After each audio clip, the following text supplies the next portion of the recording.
Hello viewers, আমি দেবাশিস ইতিহাস চর্চার ক্লাসে তোমাদের স্বাগত জানাই। আধুনিক ভারতের ইতিহাসের আলোচনা পর্বে আজকের আলোচ্য বিষয় লর্ড ডালহৌসির সাম্রাজ্য বিস্তার নীতি। তো এ প্রসঙ্গে প্রথমেই যেটা আমরা দেখে নেব যে ভারতবর্ষে ব্রিটিশ ইস্ট ইন্ডিয়া কোম্পানির শাসনকালে যে দুজন প্রশাসক প্রবল সাম্রাজ্যবাদী হিসেবে বিবেচিত হয়েছিলেন তার মধ্যে প্রথমজন হচ্ছেন অবশ্যই লর্ড ওয়েলেসলি, এবং তিনি তার সাবসিডিয়ারি অ্যালায়েন্স বা অধীনতামূলক মিত্রতা নীতির জন্যই সমধিক প্রসিদ্ধ। তো আমি ইতিপূর্বেই লর্ড ওয়েলেসলির এই সাবসিডিয়ারি অ্যালায়েন্স নিয়ে আলোচনা করেছি।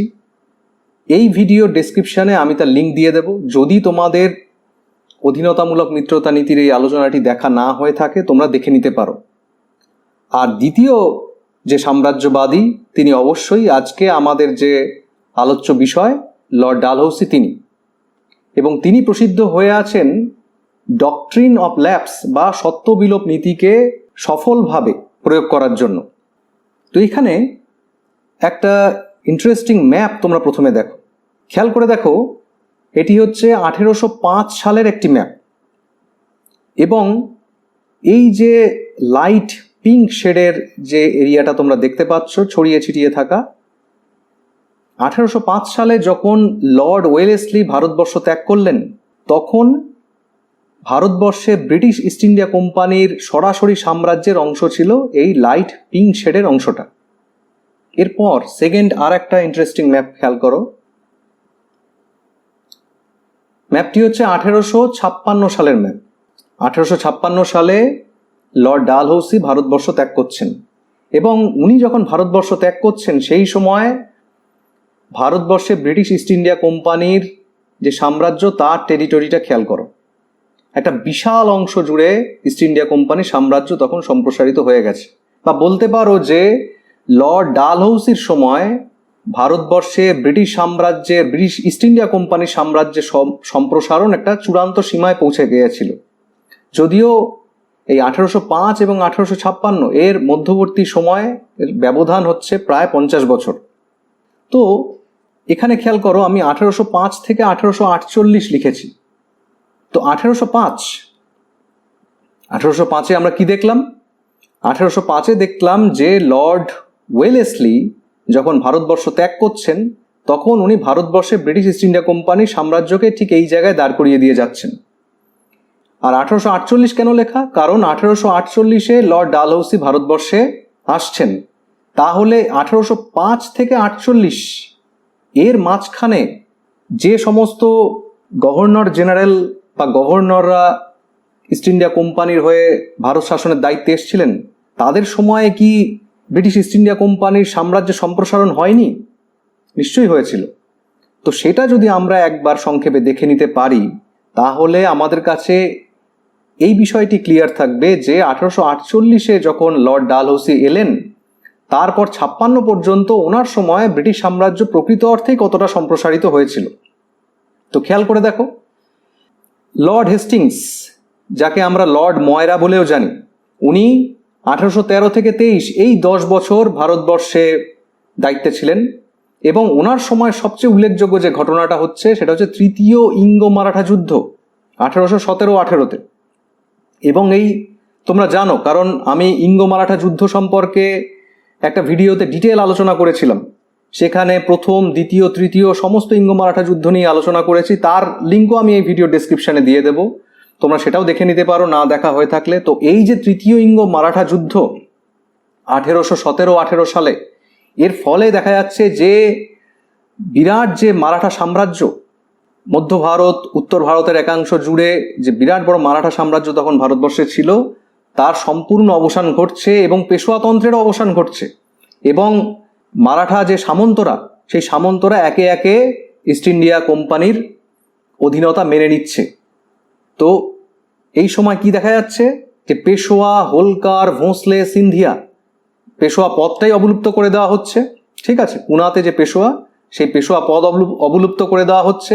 এবং আমরা কি দেখেছি যে এই অঞ্চলে পুরনো শিবাজির বংশধর যারা ছিলেন তাদেরকে নিয়ে সাতারাতে একটা হিন্দু রাজ্য গড়ে দেওয়া হচ্ছে। বাকি পুরো অংশটা কিন্তু এখানকার যে বোম্বাই প্রেসিডেন্সি, সেই বোম্বাই প্রেসিডেন্সির অন্তর্ভুক্ত হয়ে যাচ্ছে। এছাড়া হোলকার এবং সিন্ধিয়া এই মধ্য ভারতের অংশ, এবং তাদের প্রভাবাধীন যে রাজপুতানা অংশ, তারাও কিন্তু ইস্ট ইন্ডিয়া কোম্পানির বশ্যতা স্বীকার করছে। নাগপুরের ভোঁসলে, এরাও এই সময় ইস্ট ইন্ডিয়া কোম্পানির অধীনতা মেনে নিচ্ছে। তো এর ফলে এই সময় মানচিত্রের যে পরিবর্তনটা ঘটছে সেটা অনেকটা এইরকম। এই যে লাইট গ্রিন দিয়ে আমি যে অংশগুলো দেখিয়েছি, এই অঞ্চলের শাসকরা ইস্ট ইন্ডিয়া কোম্পানির অধীনতা মেনে নিচ্ছে, আর এই লাইট পিঙ্ক শেডের বা লাইট ব্রাউন শেড যেটা বলতে পারো, এই অঞ্চলগুলো তখন ইস্ট ইন্ডিয়া কোম্পানি সরাসরি অন্তর্ভুক্ত করে নিচ্ছে। এরপর লর্ড আমহার্স্টের সময়, উনি 1823 থেকে 28 এই সময় পর্বে শাসন করছেন। ওনার সময় যে ইম্পর্টেন্ট যুদ্ধটা হচ্ছে সেটা হচ্ছে প্রথম ইঙ্গো বার্মা যুদ্ধ, 1824 থেকে 26 ইঙ্গো বার্মা যুদ্ধ। বার্মার ম্যাপটা এই ম্যাপে খুব একটা ক্লিয়ার না। তো এই যুদ্ধেও কিন্তু বার্মিজরা পরাজিত হচ্ছে ইস্ট ইন্ডিয়া কোম্পানির কাছে। এর ফলে ইস্ট ইন্ডিয়া কোম্পানির এই যে পূর্ব দিকে তার সাম্রাজ্যের কিন্তু কিছুটা সম্প্রসারণ ঘটছে। কি কি অঞ্চল আসছে? আসাম, মণিপুর, আরাকান এবং তেনাসরিম, অনেকটা এই অঞ্চল ইস্ট ইন্ডিয়া কোম্পানির সাম্রাজ্যের অন্তর্ভুক্ত হয়ে যাচ্ছে। তার মানে খেয়াল করে দেখো, তখন কলকাতাকে কেন্দ্র করে এটাই ছিল প্রধান ঘাঁটি। ইস্ট ইন্ডিয়া কোম্পানির পূর্ব দিকের অংশ কিন্তু অনেকটাই নিরাপদ হয়ে যাচ্ছে। এরপর লর্ড এলেনবরার সময় যেটা সবচেয়ে উল্লেখযোগ্য ঘটনা, 1842 থেকে 44 ওনার সময়কাল, এবং এই সময়কালে 1843-এ সিন্ধু, এই যে সিন্ধু প্রদেশ একদম পশ্চিমে ভারতবর্ষের, এই সিন্ধু প্রদেশ ইস্ট ইন্ডিয়া কোম্পানির সাম্রাজ্যের অন্তর্ভুক্ত হয়ে যাচ্ছে। এবং এই সিন্ধু দখলের পিছনে যার উল্লেখযোগ্য ভূমিকা ছিল তিনি হচ্ছেন চার্লস নেপিয়ার। তো সিন্ধু চলে এলো। এরপর খেয়াল করো লর্ড হার্ডিঞ্জের সময়কালে প্রথম ইঙ্গো শিখ যুদ্ধ। এই ইঙ্গো শিখ সম্পর্ক নিয়ে আমি এর আগে আর একটা ভিডিওতে আলোচনা করেছিলাম, তারও লিঙ্ক আমি এই ভিডিওর ডেসক্রিপশনে দিয়ে দেব। তোমাদের না দেখা হয়ে থাকলে তোমরা ওটাও দেখে নিতে পারো। তাহলে ইঙ্গো শিখ যে রিলেশন এবং কিভাবে শিখ রাজ্য পুরোপুরি দখলে চলে এলো সেটা ডিটেলস ডিসকাশন আমি ওই ভিডিওতে করেছি। তো যাই হোক, লর্ড হার্ডিঞ্জের সময় প্রথম ইঙ্গো শিখ যুদ্ধ হচ্ছে, এবং এই যুদ্ধের পরে যেটা হচ্ছে যে শিখরা কিন্তু ব্রিটিশদের অধীনতা মেনে নিচ্ছে, যদিও তাদের স্বায়ত্তশাসন তখনও পর্যন্ত থাকছে। এবং কাশ্মীর যে অঞ্চলটা, এই কাশ্মীর অঞ্চল শিখরা ইংরেজদের হাতে তুলে দিচ্ছে, যদিও ইংরেজরা এই কাশ্মীর নিজেদের হাতে থাকছে না, গুলাব সিংকে বিক্রি করে দিচ্ছে। এইগুলো আমি এর আগের ভিডিওতে ইঙ্গো শিখ যুদ্ধের যে আলোচনা সেখানে করেছিলাম ডিটেলে, তোমরা ওখান থেকে আর একটু ভালো করে জেনে নিও। তো এইবার খেয়াল করো যে মোটামুটি 1848 পর্যন্ত, 1805-এ ওয়েলেসলি সাম্রাজ্যকে যে জায়গায় রেখে গিয়েছিলেন ইস্ট ইন্ডিয়া কোম্পানির সাম্রাজ্যকে ভারতবর্ষের মধ্যে, তারপর এই 48 পর্যন্ত মোটামুটি এই ছিল চিত্র। এই ব্রাউনিশ বা লাইট পিঙ্ক যে কালার তোমরা বলো, এই অংশগুলো সরাসরি কোম্পানির সাম্রাজ্যের অন্তর্ভুক্ত হয়েছিল, আর এই হালকা গ্রিনিশ যে অঞ্চলগুলো, এগুলো ইস্ট ইন্ডিয়া কোম্পানির অধীনতা মেনে নিয়েছিল, বা বলতে পারো অধীনতামূলক মিত্রতার বন্ধনে আবদ্ধ হয়ে গিয়েছিল। তো ঠিক এই রকম একটা পরিস্থিতিতে ডালহৌসি ভারতবর্ষে দায়িত্ব নিয়ে আসছেন, গভর্নর জেনারেলের দায়িত্ব নিয়ে। 36 বছর ওনার বয়স, এবং এসে উনি ভারতবর্ষকে কিভাবে দেখছেন? ঠিক এইভাবে। এবার ভারতবর্ষের মানচিত্রটাকে খুব ভালো করে খেয়াল করো।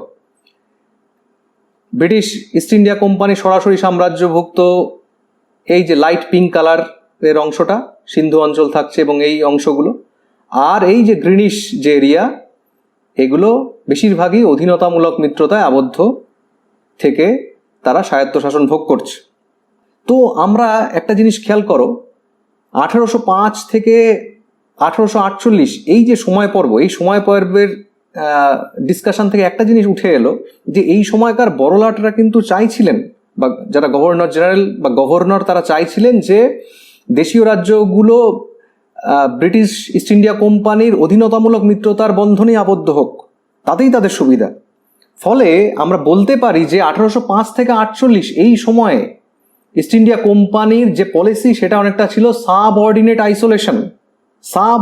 Isolation policy.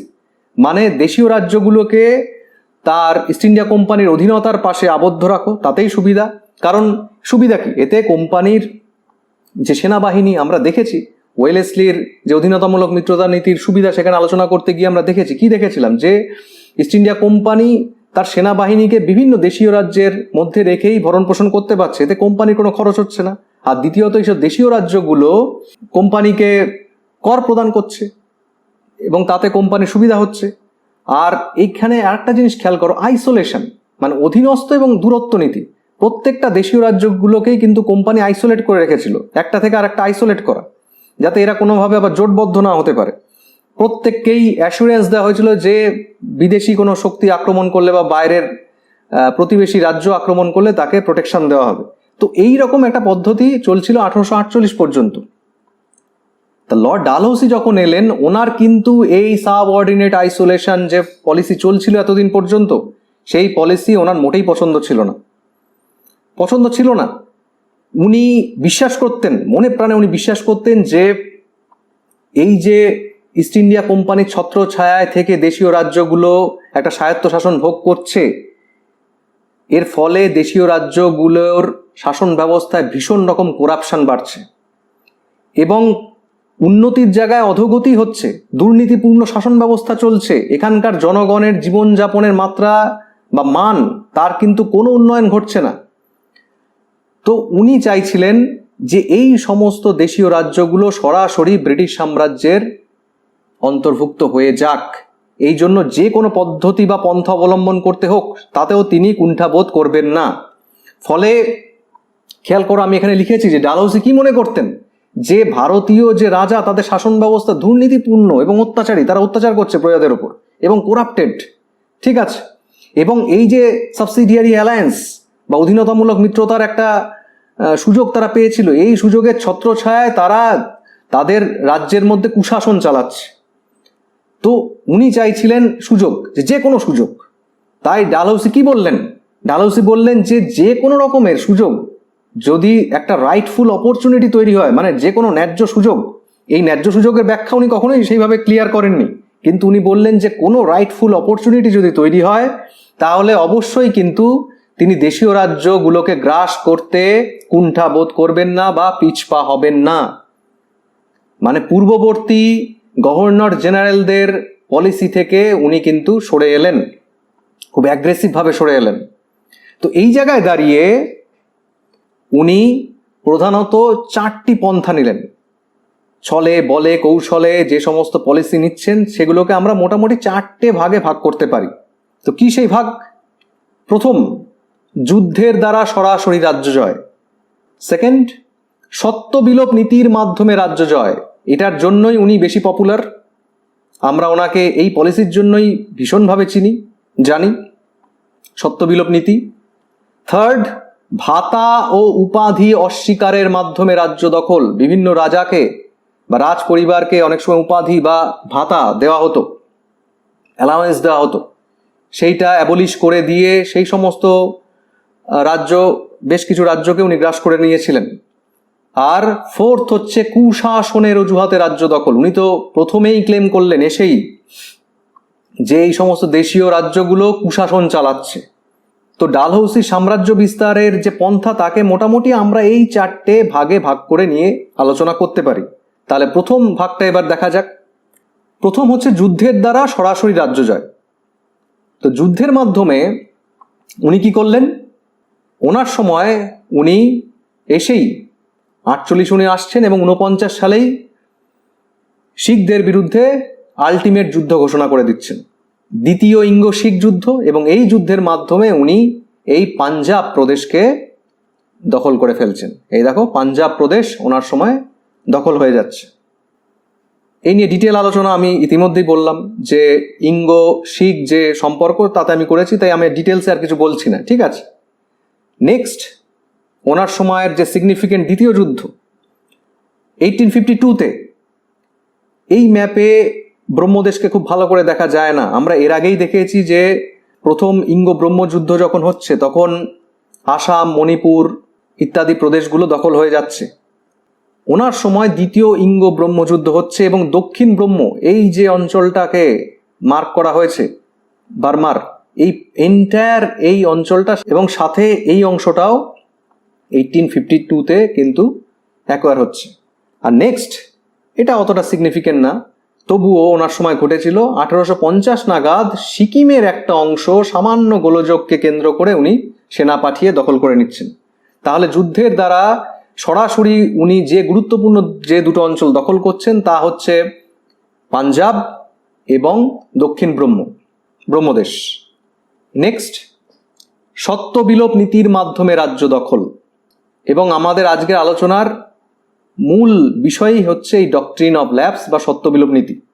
তো খেয়াল করে দেখো যে বিভিন্ন দেশীয় রাজ্য যারা এই সময় এক্সিস্ট করছিল, উনি এসেই ঘোষণা করলেন ভারতবর্ষে যে দেশীয় রাজ্যগুলো রয়েছে তাদেরকে উনি 3টে ভাগে ভাগ করলেন।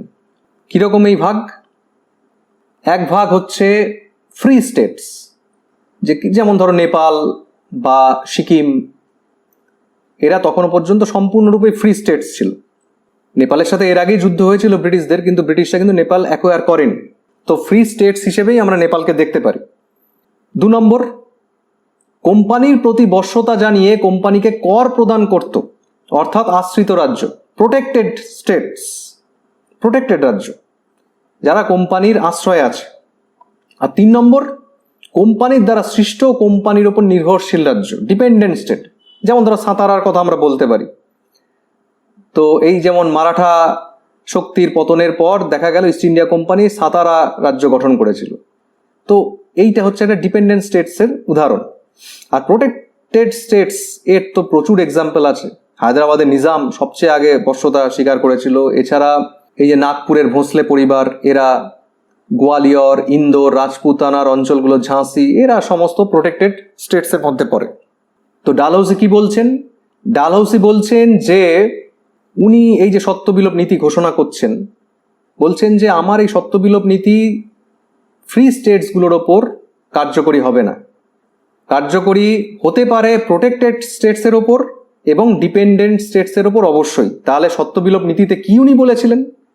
উনি বললেন যে এতদিন ধরে বিশেষ করে হিন্দু রাজ্যগুলো, সেই রাজ্যগুলোতে একটা রিচুয়ালস ছিল বহু বছর ধরে, বহু প্রাচীন এই রিচুয়ালস, এই রীতি, যে কোনো দেশীয় রাজ্য বা কোনো হিন্দু রাজ্যের রাজা হয়তো তার কোনো পুত্র সন্তান হয়নি, তো তখন তিনি উত্তরাধিকারী হিসেবে কোনো পুত্র সন্তানের দত্তক নিতে পারতেন এবং তার মৃত্যুর পর তার রাজ্যের দায়ভার সম্পূর্ণভাবে সেই দত্তক পুত্র গ্রহণ করতে পারতেন উত্তরাধিকার সূত্রে। তো ডালহৌসি এসে বললেন যে এই যে নিয়ম দত্তক গ্রহণের, এই দত্তক গ্রহণের ব্যাপারে প্রোটেক্টেড স্টেটসগুলোকে বা আশ্রিত রাজ্যগুলোকে অবশ্যই কোম্পানির পারমিশন নিতে হবে, অবশ্যই কোম্পানির পারমিশন নিতে হবে।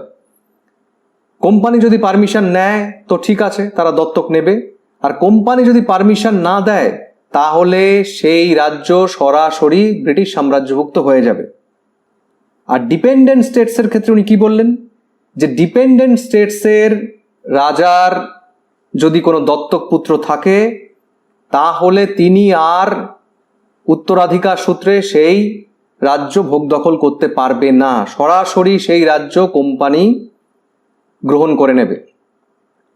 তা মোটামুটি অনেকটা তোমরা এখানে দেখে নাও, আমি লিখেছি যে কোম্পানির দ্বারা সৃষ্ট কোনো রাজ্যের রাজার পুত্র সন্তান না থাকলে সেই রাজ্য কোম্পানি দখল করবে, কোনো উত্তরাধিকারী গ্রহণ করা চলবে না। আর আশ্রিত রাজ্য প্রোটেক্টেড, তাদের ক্ষেত্রে কোম্পানির থেকে প্রায়র পারমিশন নিতে হবে। পারমিশন যদি না কোম্পানি দেয় তাহলে সেই রাজ্য কিন্তু সরাসরি কোম্পানি দখল করে নিতে পারে। যদিও একটা সূক্ষ্ম মাপকাঠি ছিল যে প্রোটেক্টেড স্টেটস আর ডিপেন্ডেন্ট স্টেটস, এবং দেখা গেছে যে কার্যক্ষেত্রে ডালহৌসি এই প্রোটেক্টেড স্টেটস এবং ডিপেন্ডেন্ট স্টেটস এটাকে কিন্তু উনি সেইভাবে মানেননি। কোনো দেশীয় রাজ্য অধিগ্রহণ করার ক্ষেত্রে উনি কিন্তু সেই মাপকাঠি অনেক ক্ষেত্রেই লঙ্ঘন করেছেন, মানেননি। তো এবার একটা বিষয় বলার, তোমরা একটু জেনে রাখো যে ডক্ট্রিন অফ ল্যাপস বা সত্যবিলোপ নীতির কথা বললেই আমরা ডালহৌসির কথাই মনে করি, এবং আমরা অনেক সময় ভাবি যে ডক্ট্রিন অফ ল্যাপস বা সত্যবিলোপ নীতি উনিই হয়তো চালু করেন। কিন্তু হিস্টোরিক্যালি দেখা গেছে যে ইস্ট ইন্ডিয়া কোম্পানির শাসনকালে ওনার আগেই এই সত্যবিলোপ নীতি কিছু কিছু ক্ষেত্রে গ্রহণ করা হয়েছিল বা প্রয়োগ করা হয়েছিল। যেমন 1824 সালে কর্ণাটক, বর্তমান কর্ণাটকের কিট্টুর প্রদেশ, সেখানকার একটা জায়গির এই রকম সত্যবিলোপ নীতি প্রয়োগ করে গ্রহণ করা হচ্ছে। ইস্ট ইন্ডিয়া কোম্পানি সরাসরি সেই অংশটা দখলে নিয়ে নিচ্ছে। এছাড়া 1839-এ মান্ডবী গুজরাটের, 1840-তে জালাউন বুন্দেলখণ্ডের এবং কোলাবা, এই সমস্ত অঞ্চল ইস্ট ইন্ডিয়া কোম্পানি কিন্তু সত্যবিলোপ নীতি প্রয়োগ করেই ব্রিটিশ সাম্রাজ্যের অন্তর্ভুক্ত করেছিল। ফলে ডালহৌসি যে প্রথম এই নীতি চালু করেছিলেন এটা কিন্তু নয়। তাহলে ডালহৌসির কথাই আসে কেন? ডক্ট্রিন অফ ল্যাপসের কথা এলেই ডালহৌসির কথা আমরা কেন মনে করি? কারণ ওনার সময় ভীষণভাবে এবং খুব অ্যাগ্রেসিভ ওয়েতে এই নীতিটা উনি প্রয়োগ করেছিলেন। ওকে, তো এইবার যেটা খেয়াল করব যে ডালহৌসির সময় এই নীতি প্রয়োগ করে প্রধানত কোন কোন দেশীয় রাজ্যকে উনি দখল করলেন। সবচেয়ে আগে 1848 সালে দখল হচ্ছে সাতারা। খেয়াল করো, এই হচ্ছে সাতারা। আমরা কি জেনেছি? 1818-তে লর্ড ময়রা বা লর্ড হেস্টিংসের সময় এই সাতারা দেশীয় রাজ্যটি তৈরি হয়েছিল এবং এখানকার যিনি শাসক ছিলেন তিনি, তার কোনো পুত্র সন্তান ছিল না। এর ফলে উনি দত্তক নিয়েছিলেন। লর্ড ডালহৌসি এসেই প্রথমেই ওনার এই দত্তক গ্রহণকে অবৈধ ঘোষণা করলেন এবং সাতারাকে সরাসরি ব্রিটিশ সাম্রাজ্যের অন্তর্ভুক্ত করে নিলেন। এছাড়াও যে রাজ্যগুলো এই সময় ডালহৌসি ব্রিটিশ সাম্রাজ্যের অন্তর্ভুক্ত করেছিলেন সেগুলো হচ্ছে 1849-এ জয়তপুর ও সম্বলপুর, 1850-এ ভগত, 1852-তে উদয়পুর। এই উদয়পুর প্রসঙ্গে একটা কথা বলি, রাজস্থানেও কিন্তু উদয়পুর বলে একটা জায়গা আছে। এই উদয়পুর কিন্তু মধ্যপ্রদেশে, অনেক সময় একে ছোট উদয়পুরও বলা হয়, ফলে রাজস্থানের উদয়পুরের সাথে এটাকে গুলিয়ে ফেলো না। 53-তে করৌলি আর ঝাঁসি, ঝাঁসির নাম তোমরা জানো, উত্তরপ্রদেশের। 1854-তে নাগপুর, এই যে নাগপুর অঞ্চল, ঠিক আছে, এই নাগপুর ভোঁসলেদের শাসন ছিল, মারাঠা সামন্ত ভোঁসলে। এবং এই নাগপুরও কিন্তু 1818-তে ইস্ট ইন্ডিয়া কোম্পানির অধীনতামূলক মিত্রতা নীতিতে স্বাক্ষর করেছিল। ঝাঁসিও তাই করেছিল, ঠিক আছে। সম্বলপুর, উড়িষ্যার সম্বলপুর, এই একই সময়ে এরা সব ব্রিটিশ ইস্ট ইন্ডিয়া কোম্পানির অধীনতা মেনে নিচ্ছে। তো দেখা গেল যে লর্ড ডালহৌসি নির্বিচারে, অত কিছু বিবেচনা না করে উনি পর পর এই সমস্ত রাজ্যগুলোকে সরাসরি দখল করছেন এবং অনেক রাজ্য উনি অন্যায়ভাবেই দখল করছেন। উনি রাইটফুল অপরচুনিটির কথা বলেছিলেন, যে বৈধ সুযোগ, কিন্তু দেখা যাচ্ছে যে সমস্ত ক্ষেত্রে এই বৈধতাকে কিন্তু মান্যতা দেওয়া হয়নি। এর ফলে পরবর্তী সময়ে লর্ড ক্যানিং যখন পরবর্তী সময়ে দায়িত্ব নিয়ে এলেন তখন দেখা যাচ্ছে যে ভগত ও উদয়পুর, এই ভগত এবং উদয়পুরকে উনি আবার তাদের শাসকদের কাছে ফিরিয়ে দিচ্ছেন। আর কোর্ট অফ ডিরেক্টর এই করৌলি দখল করার পরে পরে আপত্তি জানালে করৌলি আবার ফিরিয়ে দেওয়া হচ্ছে। তো এই ছিল ডক্ট্রিন অফ ল্যাপস, সত্যবিলোপ নীতি লর্ড ডালহৌসির। এরপর আমরা দেখব যে 3 নম্বর যে পন্থা, ভাতা ও উপাধি অস্বীকারের মাধ্যমে রাজ্য দখল, টাইটেল এবং অ্যালাউন্স উনি অ্যাবলিশ করে দিচ্ছেন, যেগুলো হয়তো ভোগ দখল করে আসছিলেন কোনো দেশীয় রাজা বা তার রাজ পরিবারের কেউ, তার উত্তরাধিকারী। এর মধ্যে সবচেয়ে ইম্পর্টেন্ট যে নামটি আমাদের মনে রাখতে হবে তিনি হচ্ছেন নানা সাহেব, যার প্রকৃত নাম ধন্দপন্থ আমরা জানি। তো এই নানা সাহেব কে ছিলেন? উনি ছিলেন পেশোয়া দ্বিতীয় বাজিরাওয়ের দত্তক নেওয়া ছেলে। তা 1851-তে দ্বিতীয় বাজিরাও মারা যাচ্ছেন। এরপর এই দ্বিতীয় বাজিরাওকে ইস্ট ইন্ডিয়া কোম্পানি যখন পেশোয়া পদ বিলোপ করে দেওয়া হলো, তারপর থেকে ওনাকে বছরে 8 লক্ষ টাকা করে ভাতা দেওয়া হতো। তো দ্বিতীয় বাজিরাও মারা যাওয়ার পর তার দত্তক নেওয়া ছেলে নানা সাহেব উনি এই ভাতা ক্লেম করলেন, কিন্তু ইস্ট ইন্ডিয়া কোম্পানি, বিশেষ করে লর্ড ডালহৌসি, এই ভাতা দিতে রাজি হলেন না। বললেন যে এটা দ্বিতীয় বাজিরাওয়ের ব্যক্তিগত ভাতা ছিল, তার দত্তক নেওয়া ছেলে এই ভাতা ক্লেম করতে পারেন না। তো নানা সাহেব এই সময় বিলেতে কোম্পানির যে পরিচালক সভা, সেখানে উনি রিকোয়েস্ট পাঠিয়েছিলেন তো তারাও কিন্তু গ্র্যান্ট করলেন না। এর ফলে নানা সাহেব ভীষণ রকম অসন্তুষ্ট হন, এবং আমরা জানি যে এরপর যখন 1857-এ গ্রেট রিভল্ট হচ্ছে, সেখানে নানা সাহেব নেতৃত্ব দিয়েছিলেন। ওনার এই ব্যক্তিগত অসন্তোষ কিন্তু ধুমায়িত হয়েছিল 1857-এ গ্রেট রিভল্টে, তার রিফ্লেকশন আমরা দেখছি। এছাড়াও এই ভাতা এবং উপাধি অ্যাবলিশ করে উনি দু একটা রাজ্য দখল করে নিয়েছিলেন। তার মধ্যে উল্লেখযোগ্য হচ্ছে কর্ণাটক। কর্ণাটকের নবাব যখন মারা যাচ্ছেন 1855-এ, তার পদ এবং ভাতা লোপ করা হচ্ছে এবং কর্ণাটক ওই অঞ্চলটাকে সরাসরি ব্রিটিশ সাম্রাজ্যের অন্তর্ভুক্ত করে ফেলা হচ্ছে। 1855-এ তাঞ্জোর, এইখানে তাঞ্জোরের রাজা, তার যখন মৃত্যু হচ্ছে, তাঞ্জোরের রাজার কিন্তু পুত্র ছিল না, কিন্তু তার 2 কন্যা ছিল।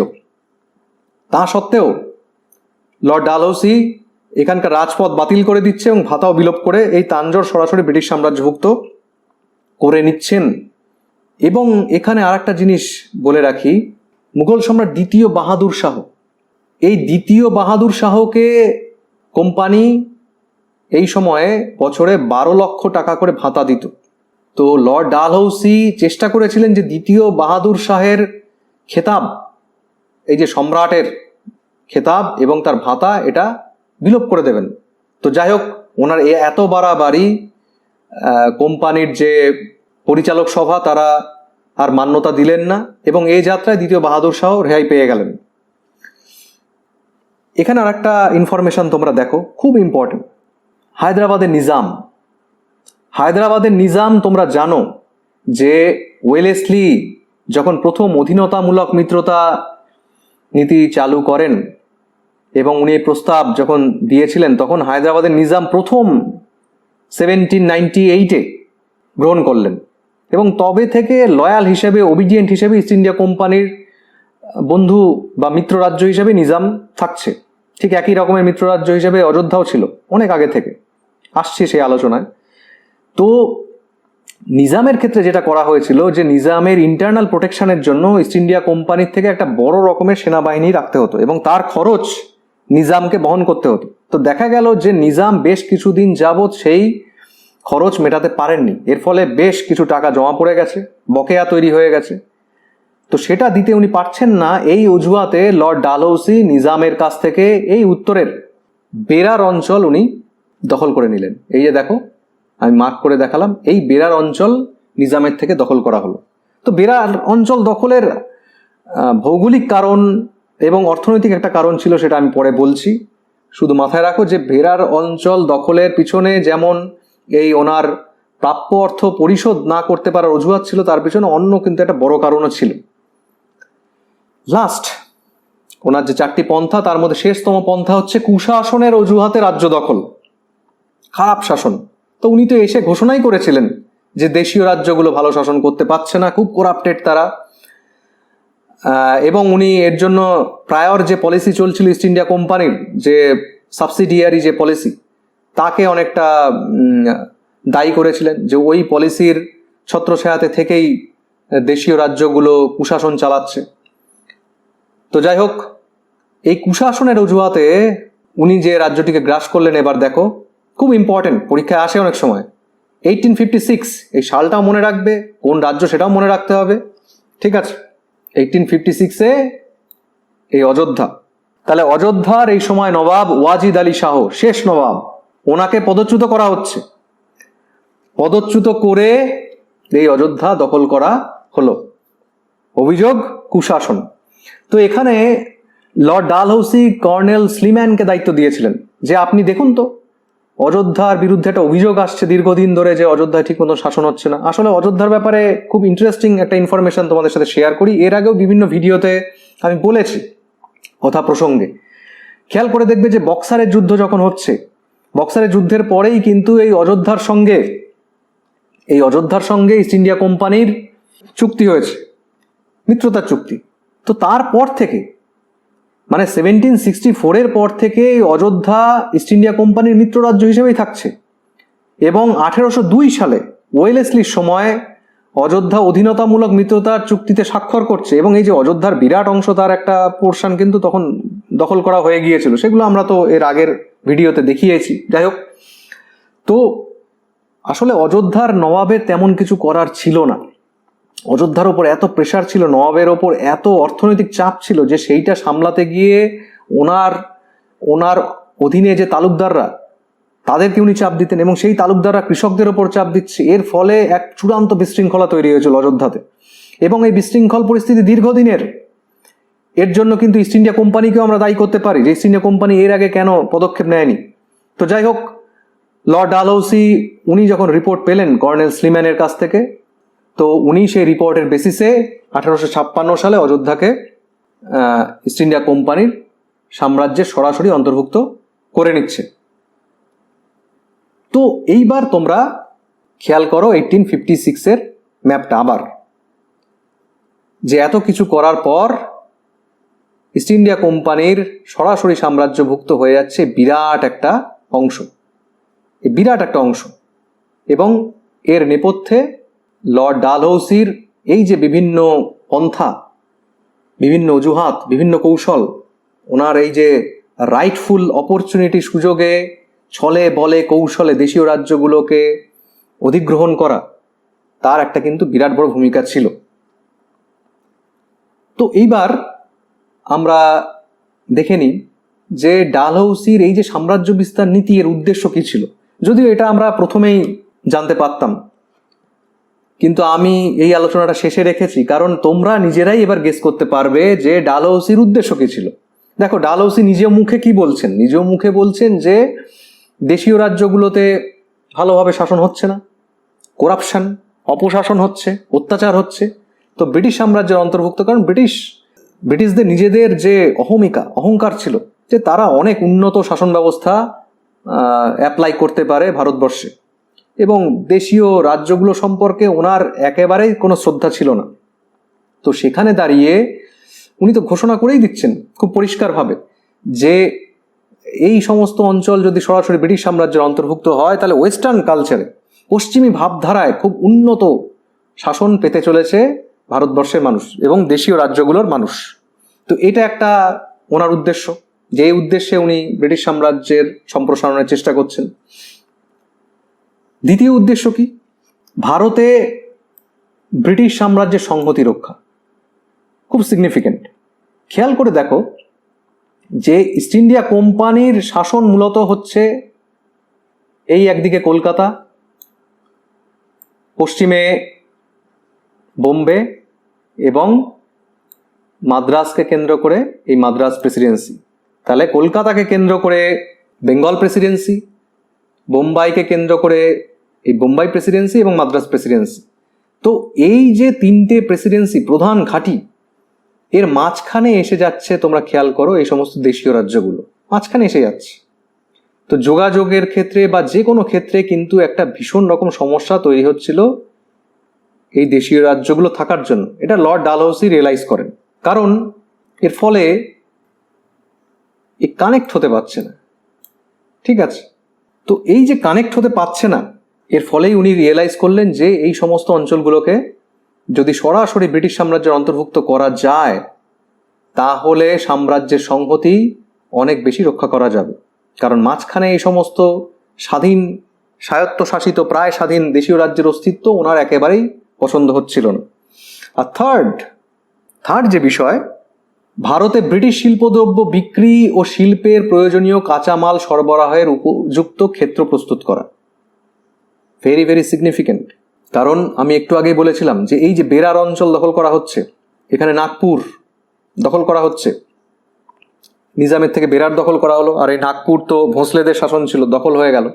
এই নাগপুর বেরার তুলো চাষের জন্য খুব উল্লেখযোগ্য দুটো অঞ্চল।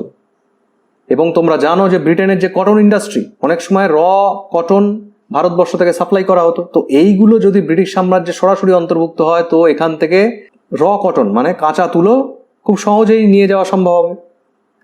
আর যোগাযোগের কথা তো আমি বললামই, দেখো কত স্মুথ যোগাযোগের ব্যাপার তৈরি হচ্ছে। এবং এই যে ডালহৌসির সময় রেলপথ প্রবর্তন এবং তার সম্প্রসারণের কাজ শুরু হয়েছিল, এর পিছনে কিন্তু অর্থনৈতিক উদ্দেশ্য ছিল। ভারতবর্ষের আপলিফমেন্ট কতটা হবে সেটা সেকেন্ডারি, আসল হচ্ছে ভারতীয় উপনিবেশকে কতটা ইউটিলাইজ করা যায় ব্রিটেনের যে শিল্প বিপ্লব, সেই শিল্প বিপ্লবকে আরও গতি আনার জন্য। তো ডালহৌসি রিয়েলাইজ করছিলেন যে দেশীয় রাজ্যগুলো যেহেতু অনেক পিছিয়ে ছিল, সেখানকার কালচার অনেক পিছিয়ে ছিল, সেখানকার মানুষজনের রুচি অনেক পশ্চাৎপদ, তো সেখানে ব্রিটেনের আসা শিল্পদ্রব্য খুব একটা ভালোভাবে অ্যাকসেপ্টেন্স পাচ্ছে না, বিক্রি হচ্ছে না।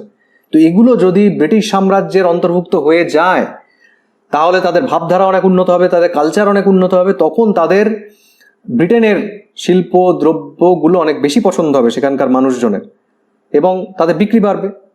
তো এইভাবে ব্রিটিশ শিল্পদ্রব্যের বিক্রি এবং শিল্পের প্রয়োজনীয় কাঁচামাল সরবরাহের একটা বিষয়ও কিন্তু তার মাথায় ছিল। তাহলে এই তিনটে উদ্দেশ্যকে মোটামুটি আমরা চিহ্নিত করতে পারি, যেগুলোকে মাথায় রেখে উনি এই ব্রিটিশ সাম্রাজ্যের সম্প্রসারণের জন্য এতটা অ্যাগ্রেসিভ পদক্ষেপ নিয়েছিলেন। এরপর এর ইম্প্যাক্ট, এই যে লর্ড ডালহৌসির সাম্রাজ্য বিস্তার নীতি, তার তো নিশ্চয়ই একটা প্রভাব পড়বে। তার ইম্প্যাক্ট বা ফলাফল বা প্রভাব কি ছিল? তো প্রথম দেখো, দত্তক পুত্র গ্রহণের এই যে প্রাচীন হিন্দু রীতি, এটাকে নস্যাৎ করায় দেশীয় রাজা ও জনসাধারণ অসন্তুষ্ট হয়। দীর্ঘদিন, হাজার বছরের প্র্যাকটিস, এবং এর পিছনে একটা ধর্মীয় ভাবাবেগ কাজ করত। যে কোনো, আমরা জানি যে আমাদের হিন্দু ধর্মে বলা আছে যে কোনো ব্যক্তি মারা গেলে তার মুখাগ্নি করবেন তার পুত্র সন্তান। তো সেখানে রাজার মৃত্যুর পর যদি তার কোনো বৈধ পুত্র সন্তান না থাকে, সে অ্যাডপ্টেড চাইল্ড হোক, তার মুখাগ্নি কে করবে? তো এটা যেমন একটা বিষয়। তো এই বহুদিনের হিন্দু রীতিতে উনি হাত দিয়ে ফেললেন। এর ফলে একটা ভীষণ রকমের অসন্তোষ তৈরি হচ্ছে। এছাড়াও রাজ্য হারানোর একটা অসন্তোষ তো আমরা দেখতেই পাচ্ছি, যেমন ঝাঁসির ক্ষেত্রে। ঝাঁসির রানী লক্ষ্মীবাই, উনি রাজা গঙ্গাধর রাওয়ের মৃত্যুর পর উনি নিজে দত্তকপুত্র নিয়েছিলেন, কিন্তু ডালহৌসি নাকচ করে দিলেন। এর ফলে ঝাঁসির রানী আমরা দেখছি যে 1857 রিভোল্টে উনি কিন্তু লিড করছেন। এই একটা অসন্তোষ তো ছিলই, ঠিক আছে। নেক্সট খেয়াল করো যে বহু দেশীয় রাজ্যের কর্মচারী ও সৈনিক কাজ হারাচ্ছে, ঠিক। কারণ দেশীয় রাজ্যগুলোকে যখনই ব্রিটিশ সাম্রাজ্যের অন্তর্ভুক্ত করা হচ্ছে, সেখানকার যারা কর্মচারী তাদেরকে ব্রিটিশদের প্রয়োজন হচ্ছে না, এবং সেখানকার সৈনিকদেরও প্রয়োজন হচ্ছে না, তারা কাজ হারা হচ্ছে। তো এই মানুষগুলো যাবে কোথায়? এই মানুষগুলো এই যে হঠাৎ করে কর্মহারা হলো, তো তাদের তো একটা রাগ হবে। বিশেষ করে অযোধ্যা, এই যে নাগপুর অঞ্চল, এই সমস্ত, বা যে কোনো দেশীয় রাজ্যের ক্ষেত্রে, তো তারাও কিন্তু 1857 যে গ্রেট রিভোল্ট, সেখানে পার্টিসিপেট করছে।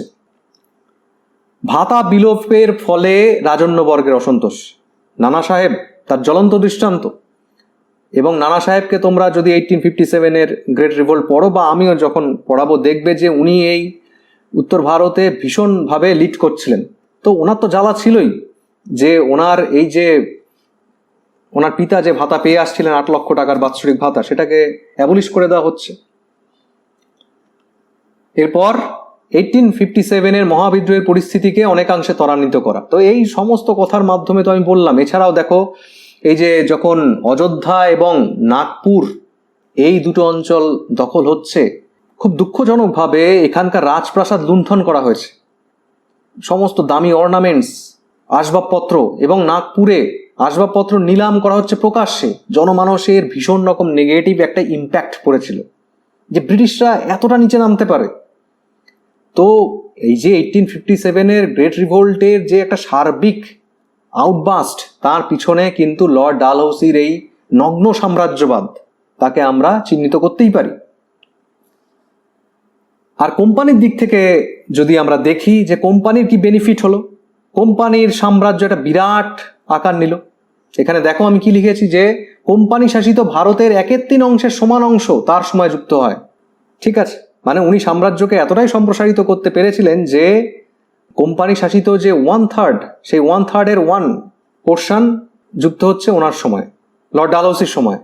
আর এই যে অতিরিক্ত অংশ যুক্ত হচ্ছে, সেখান থেকে কোম্পানির আয় কতটা বাড়ছে? প্রায় 4.5 মিলিয়ন স্টার্লিং, প্রায় 4.5 মিলিয়ন স্টার্লিং।